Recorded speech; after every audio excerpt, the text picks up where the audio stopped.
요한복음 12장 1절로 11절까지의 말씀, 우리 다 같이 한 목소리로 합독하겠습니다. 유월절 엿새 전에 예수께서 베다니에 이르시니 이곳은 예수께서 죽은 자 가운데서 살리신 나사로가 있는 곳이라. 거기서 예수를 위하여 잔치할세 마르다는 일을 하고 나사로는 예수와 함께 앉은 자 중에 있더라. 마리아는 지극히 비싼 향유 곧 순전한 나드 한 근을 가져다가 예수의 발에 붓고 자기 머리털로 그의 발을 닦으니 향유 냄새가 집에 가득하더라. 제자 중 하나로서 예수를 잡아줄 가룟유다가 말하되 이 향유를 어찌하여 300데나리온에 팔아 가난한 자들에게 주지 아니하겠느냐 하니, 이렇게 말함은 가난한 자들을 생각함이 아니요 그는 도둑이라 돈괴를 맞고 거기 넣는 것을 훔쳐 가미러라. 예수께서 이르시되 그를 가만두어 나의 장례할 날을 위하여 그것을 간직하게 하라. 가난한 자들은 항상 너희와 함께 있거니와 나는 항상 있지 아니하리라 하시니라. 유대인의 큰 무리가 예수께서 거기 계신 줄 알고 오니 이는 예수만 보기 위함이 아니요 죽은 자 가운데서 살리신 나사로도 보려 함이로라. 대제사장들이 나사로까지 죽이려고 모이하니 나사로 때문에 많은 유대인이 가서 예수를 믿음이러라. 아멘. 위대한 역사는 큰 헌신을 통해서 시작할 때가 많이 있습니다. 하나님께서 우리 가운데에 은혜를 주시고 감동을 주시면 여러분 우리로 영적으로나 육적으로나 큰 헌신할 수 있는 사람 되게 하시고 우리의 헌신으로 말미암아 하나님의 크신 역사를 이루어 가시기를 주님의 이름으로 축복합니다. 원한다고 되는 것도 아니고 하나님께서 역사하시면 원하지 않는다고 또 안 되는 것도 아닌 하나님께로부터 오는 그런 은혜와 기회와 계기가 있을 줄 믿습니다. 오늘 마리아가 예수님의 발에 향유를 붓고 자기의 머리털로 그 발을 닦아드리는 이 일은 언제나 복음이 전해지는 곳마다 기억되고 기념될 마리아의 큰 헌신이었고, 그 헌신으로 말미암아 이제 주님은 십자가의 길을 이제 걷기 위한 첫 발을 본격적으로 떼시기 되기 때문입니다. 드디어 6월절이 엿새로 다가왔습니다. 그리고 모든 일의 출발점이라 할 수 있는 베다니에 도착을 했죠. 1절에 보니까 그 배경이 이렇게 소개되고 있습니다. 다 같이 읽어보겠습니다. 6월절 엿새 전에 예수께서 베다니에 이르시니 이곳은 예수께서 죽은 자 가운데서 살리신 나사로가 있는 곳이라. 그 베다니에서 예수님을 위해서 잔치를 베풉니다. 당연하겠죠. 죽은 자신을 살린 것에 대한 감사이기도 할 것이고, 이제 유명 인사가 된 유명인이 된 예수를 이제 예수님이 오셨으니 또 환영 잔치도 벌일 수 있을 것입니다. 그 배경에 함께 앉은 사람도 있었는데 2절이죠. 읽어보겠습니다. 거기서 예수를 위하여 잔치할세 마르다는 일을 하고 나사로는 예수와 함께 앉은 자 중에 있더라. 여전히 마르다는 자기가 가장 잘하는 일인 것 같아요. 일이 있을 때마다 마르다는 늘 주방을 맡고 일을 하고 있었고, 죽은 자 가운데에서 예수님이 살리신 나사로도 함께 앉아서 음식을 먹고 있었다, 이렇게 합니다. 예수님께서 살리시면 무언가 부족하게 일어나는 것이 아니라 예수님께서 일으키시면 이렇게 정상적으로 모든 삶을 살게 하시는 은혜도 함께 주시는 것입니다. 당시 로마 시대 전체가 그랬고 역시 유대인들 이스라엘도 마찬가지였는데, 당시 식사는 방 중앙에 음식 테이블을 이렇게 U자로 이렇게 두고 아주 낮은, 우리로 따지면 양반다리하고 앉을 낮은, 그보다 더 낮은 테이블에 음식을 이렇게 차려두고 음식을 향해서 이렇게 머리를 향하고 바른 음식 반대편으로 해서 비스듬하게 누워서 식사를 하는 것이 당시의 식사 문화였어요. 지금 우리처럼 앉아서 테이블에 앉아서 식사하는 것은 노예들이나 그렇게 먹는 거고, 자유민들은 왼손은 그들은 불결하게 생각했었기 때문에 왼 팔꿈치로 땅에 이렇게 대고 비스듬히 누워서 식사를 하는 것이 일반적인 것이었습니다. 그러니까 마리아가 예수님께 와서 발을 붓는 것이 테이블에 앉아 있는 것처럼 되는 것이 아니고 비스듬하게 누워 있는, 그리고 방 바깥쪽에 있어서 할 수 있는 일이었죠.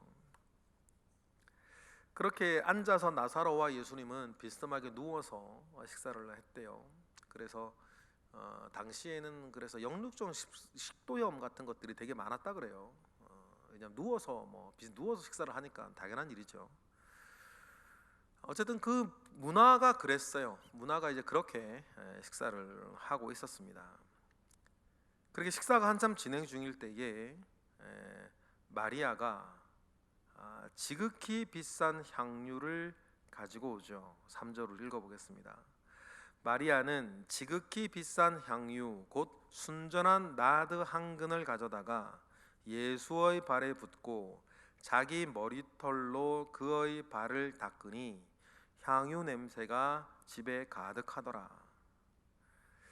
마리아가 지극히 비싼 향유 하나를 가져옵니다. 순전한 나드라 그랬어요. 기름이지, 향유니까 기름이죠. 이 나드는 이제 우리나라 말로는 감송향이라고 하는 그 약재이기도 하고 또 진통제이기도 하고, 그런데 그 냄새가 우리 따지면 허브 같은 건데 히말라야 산지에서 나는 풀뿌리기도 하고 이파리도 하고 둘 다 쓰기도 한다는데, 히말라야 지금으로 따지면 네팔이 원산지예요. 그런데 냄새가 단맛의 허브 향기에 청량 냄새, 청량향이 이렇게 참 많이 있어서 때로는 이렇게 여러 몸의 진통제로 쓰기도 하고, 또 음식에 넣으면 단맛을 내기도 하고, 또 그리고 갈아서 하거나 기름을 짜면 또 그것이 우리로 따지면 향수처럼 냄새가 아주 단내가 많이 나는 향수가 되어서 유대인들은 특별히 결혼식 날 온 집안을 이렇게 좋게 만들 때 쓰기도 하고, 또 장례식 때 시신이 부패하여서 냄새가 날 때 우리는 향을 피운다면, 옛날에 유대인들은 이 나드 향을 이렇게, 높은 사람이 돌아가셨을 때죠, 이 나드 향을 써서 음식이 아니죠, 시체들을 썩는 부패하는 냄새들을 좀 막으려고 했던, 그럴 때 쓰였던 것입니다. 감송향이 이제 이스라엘에서는 보통 기름으로 많이 쓰고 중국이나 이런 데서는 약재로 많이 쓰기도 했는데, 말씀드렸던 것처럼 워낙 나는 장소가 히말라야 네팔 쪽에서만 조금 나기 때문에 매우 가격이 비쌌다고 합니다. 그것으로 순전한 기름을 짰으니 더 비쌌겠죠. 아주 많은 양의 나드 감송향이 필요했던 것 같아요.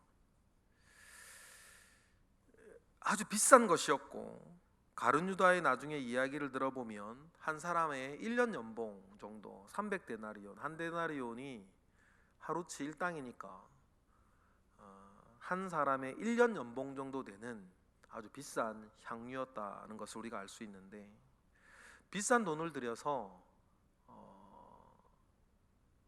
예수님께 향유를 부어 드린 것도 큰 헌신이지만, 더 큰 헌신은 성경 여기저기에서 여성의 긴 머리털은 그 여자의 영광이라 그랬는데,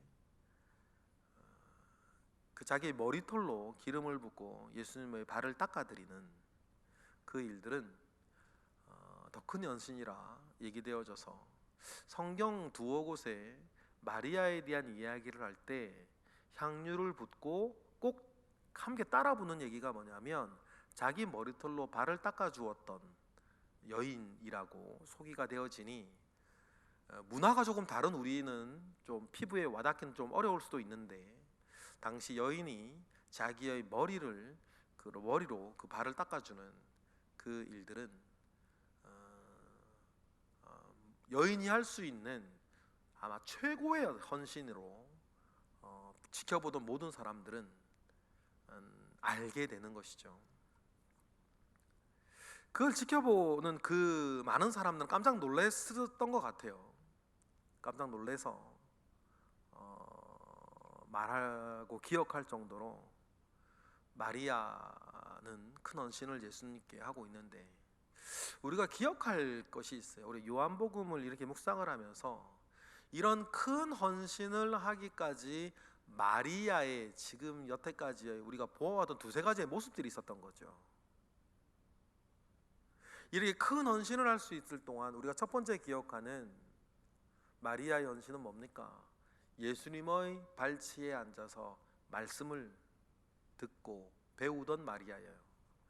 여러분, 우리가 하나님 아버지 앞에 큰 헌신하며 사는 사람이 되는, 그것이 즐겁고 하고 싶은, 그것이 기쁨이 되어지고 영광이 되어지는 그 모든 일들 가운데에서는 말씀 가운데에 하나님을 알게 되고 주님을 알게 되고 그를 믿게 되고 그를 사랑하게 되고 그를 따르게 되면, 여러분, 아깝지 아니하고 하고 싶고 드리고 싶고 섬기고 싶은 그 마음도 일어나는 것 아니겠어요? 여러분, 그러니 모든 것의 출발은 말씀으로부터 나아간다고 하는 사실들을 여러분 기억하셨으면 좋겠습니다. 말씀 없이 믿고 따르는 것을 우리는 뭐라 그러냐? 맹목이라 그러는 거예요. 알지 못하고 따르는 것을 맹목이라고 하죠. 그러나 여러분, 알고 따르는 것을 믿음이라 그러는 거예요. 여러분, 우리가 주를 향해 가지고 있는 그 믿음이 맹목이 되지 않고 알고 믿고 또 확신하며 따라가는 믿음이 되기를 주님의 이름으로 축복합니다. 그리고 큰 은혜를 입었던 거 아닙니까?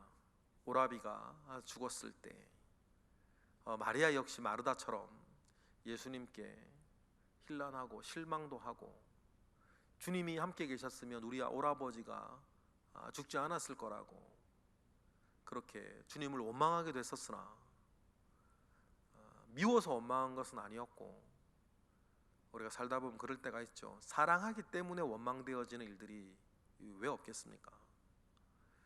그 일도 뛰어넘어 큰 은혜를 입었던 이 마리아는 그의 마음 가운데에 참 배은망덕하지 않은 사람이었던 것 같아요. 기억하는 거죠. 여러분, 그러한 성품이 우리 가운데 있는 게 참 중요해요. 내가 받은 은혜를 기억하는 것입니다. 그러니 우리 옛말에도 원수는 물에 새기고 은혜는 돌에 새겨라 라고 하는 말이 있는 것 아니겠습니까? 그래서 여러분, 우리가 매사에 살면서 큰 것이나 작은 것이나 우리가 특별히 하나님께로부터 주변 사람들로부터도 우리가 받은 은혜를 잊지 않고 사는 것이 참 중요하다는 생각을 해봅니다. 왜냐하면 은혜를 기억하며 사는 사람은 주변을 아름답게 만들어가기 때문이에요. 누구처럼? 오늘 마리아처럼. 여러분, 저와 여러분들이 은혜를 알아 주변을 참 아름답게 만들어 가시는 분 되시기를 축복합니다.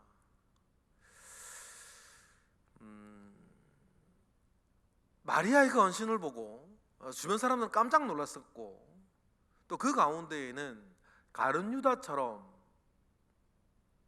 그런 모든 것들이 자기 눈에 사납게 보이는 사람, 눈꼴 사납게 보이는 사람도 있었겠죠. 제자 중에 하나야 가룟 유다. 요한은 기억합니다. 옛날에 시간 많이 지난 다음에 기록한 거니까. 예수를 잡아줄 그 가룟 유다가 그 광경에 되게 눈꼴 사나웠던 것 같아요. 그래서 이 5절이죠. 이 향유를 어찌하여 300데나리온에 팔아서 가난한 자들에게 주지 아니하느냐라고 막 책망을 해요. 이 가룟 유다의 말 때문에 그 나드 향유가 300데나리온 한 사람 1년 연봉 정도 되는구나 라고 우리가 이제 알 수 있는 거죠. 요한은 비밀한 사람이었지 않습니까? 그 이야기를, 가룟 유다의 이야기를 듣고 있던 이 요한은 비밀한 사람이라 지금 대제사장집에서 어떤 일들이 벌어지고 있고 뭔가 이게 좀 많이 아는 사람 같아요. 그가 알고 있는 것이 또 하나 있었는데, 재정 담당이었던 가룟 유다는 늘 이렇게 그 재정을 뒤에서 자기 이렇게 좀 횡령해 가고 있었다는 것들을 사도 요한은 알고 있었던 것 같아요. 여러분, 작은 허물은 반드시 큰 죄로 번져가는 것 아니겠습니까? 그렇게 돈에 취약했던 이 가룟 유다는 맨 처음에는 아무도 몰랐겠죠. 얼마든지 그렇게 할 수 있으니까 이렇게 10,000원씩 100,000원씩 몇십만 원씩 빼가는 거야. 누구 모르게 할 수 있겠죠. 그러나 여러분, 그건 아무도 모르지만 분명한 건 뭐냐면, 그렇게 돈에 끌려다니던 심령은 은삼십의 주님을 팔게도 만드는 큰 죄로 발전해 간다는 거예요. 죄가 무서운 건 여러분 다른 게 아닙니다. 죄는 결코 자기 자리에 있지 않아요. 맨 처음엔 사소해 보이는, 대수롭지 않아 보이는, 괜찮아 보이는 것처럼 들어와서는 죄는 반드시 자랍니다. 그래서 아주 작은 것에 침노화되어지면 조금 더 큰 거, 조금 더 큰 거, 속성이 그렇죠. 조금 더 큰 것이 아니면 그 죄에 길들여진 심령이 만족하지 않은 걸 어떡하겠어요? 재미가 없는 거죠. 분명 그 조금이라도 더 커져야 재밌어요. 죄는 쾌락을 동반하니까. 모든 것 죄가 그렇습니다. 그러니 조금 돈을 이제 빼먹던 이 가룟 유다가 점점점 돈에 약해지는 것 아니겠습니까? 그래서 6절에 보면 사도 요한은 이미 지난 3년 동안 이 가룟 유다가 회개를 맡은 시점부터 돈을 야금씩 횡령해 가고 있었다는 것들을 사도 요한은 알고 있었죠. 그래서 사도 요한 느꼈어요. 가룟 유다가 저렇게 말하는 것은 돈을 더 많이 가져서 훔쳐가기 위해서 저렇게 말하는 것이지 가난한 사람을 생각하는 것이 아니었다는 것을 사도 요한은 알고 있었죠. 그런데 알지만 그때는 가만히 있었겠죠. 우리가 그럴 때가 있지 않습니까? 알지만 관계를 생각하거나 아직 문제를 크게 일으키고 싶지 않아서 가만히 있을 때가 있겠죠. 있죠. 사도 요한도 마찬가지. 그때나 지금이나 사람 삶은 똑같으니까요. 그때 예수님께서 이 마리아의 행동이 무엇인지에 대해서 이야기를 하십니다. 뭘 하는 것이다? 나의 장례를 준비하는 것이라는 것을 주님이 말씀하셨어요. 그때 당시에는 이 말이 무슨 말인지 아무도 몰랐을 것인데, 이 모든 일들이 다 지나고 나서 보니까 그때서야 마리아의 헌신이 영적으로도 얼마나 중요한 일이었다는 것을 나는 이제 사도 요한이 깨달아요.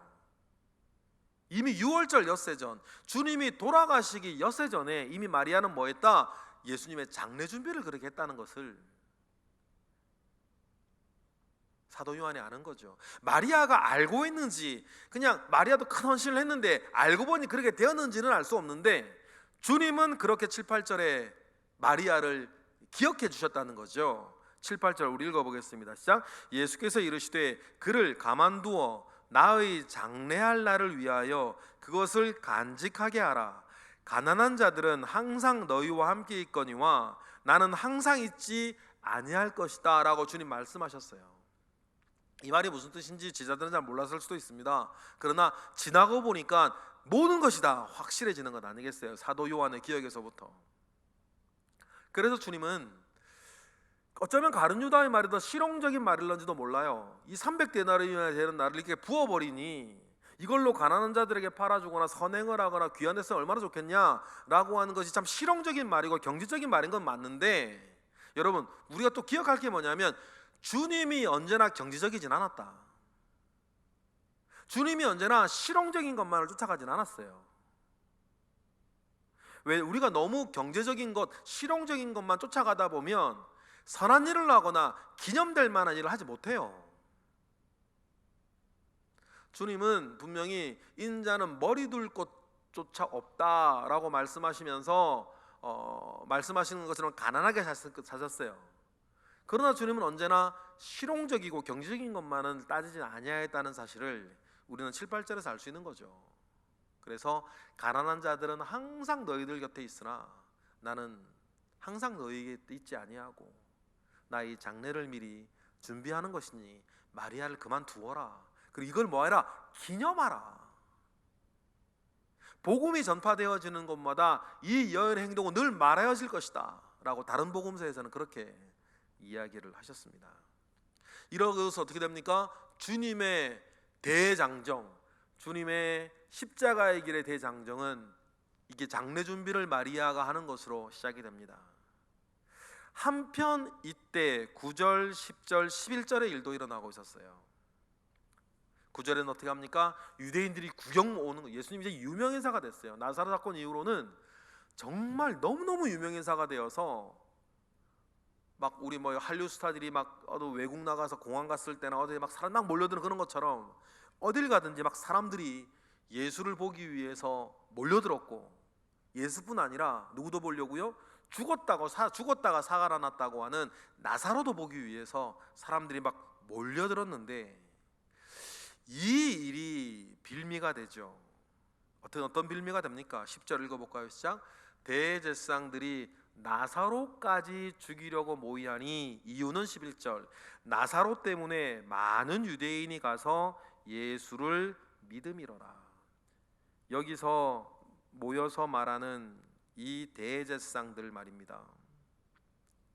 빛이 강하면 어두움은 점점 더 강해지는 것 강하게 드러나는 것 아니겠습니까? 이 대제사장들은 이미 신앙인들이 아니에요. 종교의 탈을 쓴 살인 집단들 아닙니까? 그런 사람들이 종교인으로서의 그 떡두꺼비 같은 탈을 쓰고 말이에요. 이들들 말입니다. 아침마다 예배 드렸겠죠. 저녁마다 예배 드렸을 거예요. 이 외식의 무서운 게 이런 것 아니겠습니까? 아침마다 예배 드리고 저녁마다 예배 드리고, 우리로 따지면 아침마다 새벽기도 하고 저녁마다 가정 예배하는 사람들인데, 살면서는 남 죽이는 일을 모의하는 거예요. 결정하는 거죠. 그럼 여러분 상상해 보십시다. 이들이 드리는 새벽기도는 대체 뭘까? 이들이 저녁마다 드리던 가정 예배는 뭘까? 살면서는 미워하는 얘기, 살면서는 죽이는 이야기, 살면서는 이런 것들 하면서 뻗어지 새벽마다 아침 새벽기도 드리고 자기의 삶을 이렇게 썩어 문드러져 가고 있는데도 불구하고 저녁마다 가정 예배 드리는 이 사람들은 대체 뭘까? 6월절 절기를 앞에 두고 초막절이든 순절이든 그 절기마다 이들은 어떻게 거기 있었을까? 여러분, 외식이 무서운 게 이거예요. 믿음과 삶이 괴리되는 게 그래서 무서운 것입니다. 남욕하기는 좋고 우리 자신을 돌아보는 거죠. 나는 새벽기도 지금 왜 하지? 나는 주일마다 예배를 왜 드릴까? 그 모든 신앙생활을 통해서 내 속에서 일어나는 변화들은 뭐지? 우리 대제사장들 우리가 비난하기는 좋은데 정말 중요한 건 뭐겠어요? 이 대제사장을 비난하는 것이 아니라 나를 돌아보는 것 아니겠습니까? 여러분, 그리하여서 우리가 매너리즘에 빠지지 않고 외식에 빠지지 않고, 여러분 언제나 이런 말씀 가운데 나를 돌아보아 하나님이 나를 보실 때에 참 순전하고 잘 믿는 아름다운 신앙과 신앙생활을 하는 사람들이 되시는, 그렇게 보이시는, 인정되시는 저와 여러분 되시기를 주님의 이름으로 축복합니다. 기도하겠습니다. 할렐루야. 하나님, 하나님의 크신 은혜가 우리 가운데 있습니다. 주여 역사하시고 함께하옵소서. 우리의 신앙을 돌아봅니다. 우리가 마리아처럼 주님 앞에 아름다운 신앙 가지고 살게 하시되, 대제사장들처럼 멋진 옷을 입고 많은 사람들을 위에 있으나 오히려 악을 행하는 것에 익숙한 자 되지 아니하도록 주님 우리를 책망하시고 우리를 교훈하시고 우리를 가르치시며 우리를 인도하여 주옵소서. 이 시간 드려지는 1000번째 예물과 우리의 기도 가운데에 주님 함께 하셔서 우리가 늘 주님의 은혜로 살아가는 사실들을 우리가 늘 감사함으로 깨닫고 누리게 하옵소서. 주님께서 이 시간 이후 오늘도 우리와 함께 하실 것을 믿고 감사하며 예수 그리스도 이름으로 기도드렸나이다. 아멘.